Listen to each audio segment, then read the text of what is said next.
You found an ad for a bus driver, That's right. and you were frankly desperate.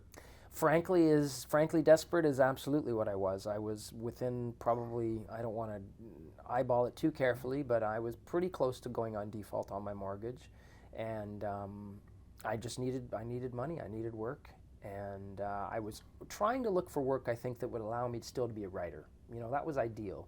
If it wasn't part-time, if it was full-time, it was like a bus driver was perfect because I would get up, as I assumed it, drive like some rowdy bus full of high schoolers to school. They'd all barrel out. I'd go home and do my writing. I'd come back, pick them up, drop them off, and thus my life could go apace and I could continue try to pursue this folly of being a writer. And it did kind of go that way, but I ended up driving a small bus for children with special needs, and it was a much smaller, only 5 of them. So we ended up forming friendships and getting to know each other in a way that I was not expecting, and maybe they weren't expecting either. I felt like I knew these kids. That's great. That's very heartening to hear, Craig. Each one of them was mesmerizing, and I think that allowed me to capture them as best as I could, is because they're so honest and so frank and so heartfelt, and sometimes they just have an openness of character. Take me through the kids. Can we start with Gavin and kind of Sure.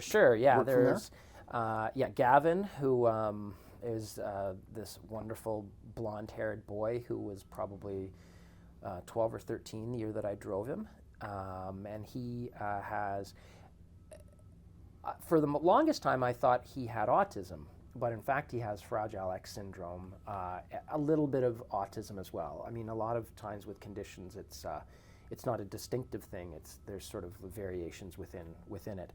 But it actually took his parents letting me know that, because on the route assignment sheet it had that he had autism.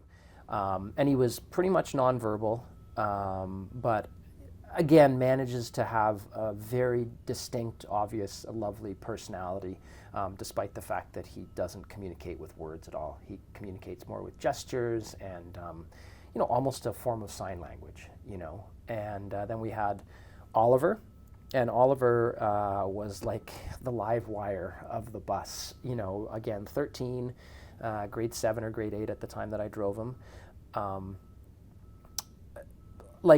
Just a compelling storyteller, tall tales. A tall tale teller, that's right. As I said, he's almost really a fibber, really a liar, actually. But his lies were told with such panache, as I think I write, that you just had to let him go on these, flights of fancy. And he was the one that would get us rolling in the aisles most often. And then we had Nadia, who was the lone female writer, and was East Indian and lived with her family in a condo in the south end of Calgary, and loved the things that young girls love, which is almost stereotypically princesses and unicorns and Hannah Montana and West Side Story, and she had her own drama.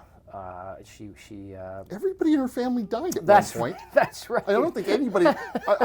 I'm guessing that no one actually. No, died. Nobody did, as far as I could tell. She again. They were all kind of tall tale tellers, and she would have every day. It seemed like she'd have gone to some sort of dinner party, but it ended in some sort of terrible calamity with somebody dying or a girder falling from the ceiling and hitting them all. And then you realized after a while, no, she's just. At first you're like, oh my God, Nadia, that is awful.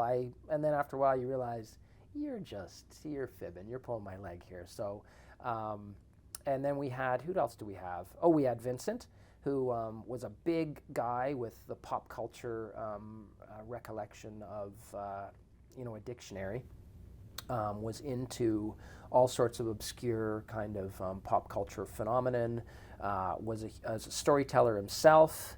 They were all storytellers, and he was the oldest boy on the bus, and but the most gentle probably of all of them. He was like a gentle giant. And then I guess most prominently we had Jake, who had whose condition was cerebral palsy, and we met under. If my life was a little fraught, his life was really fraught. He about 4 months before I started driving the bus, he lost his mother to a drunk driving accident. That he was part. That he was got part hit of. too. Yeah, him and a family friend and his mother and his sister were out for a walk in their residential area, and a drunk driver just barreled down in a giant truck and hit them and killed his mother.